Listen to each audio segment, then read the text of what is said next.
ಗುರುವಾರ ಬಂತಮ್ಮ ಗುರುರಾಯರ ನೆನೆಯಮ್ಮ. ಗುರುವಾರ ಬಂತಮ್ಮ ಗುರುರಾಯರ ನೆನೆಯಮ್ಮ. ಸ್ಮರಣೆ ಮಾತ್ರದಲ್ಲಿ ಕ್ಲೇಶ ಕಳೆದು ಸದ್ಗತಿಯ ಕೊಡುವ ನಮ್ಮ ವಾರ ಬಂತಮ್ಮ ಗುರುವಾರ ಬಂತಮ್ಮ. ರಾಯರ ನೆನೆಯಮ್ಮ ಗುರುರಾಯರ ನೆನೆಯಮ್ಮ.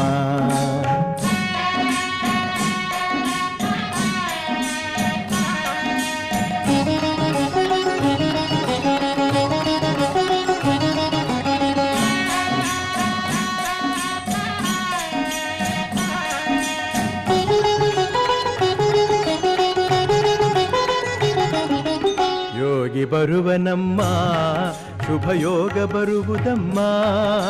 ಯೋಗಿ ಬರುವನಮ್ಮ ಶುಭಯೋಗ ಬರುವುದಮ್ಮ.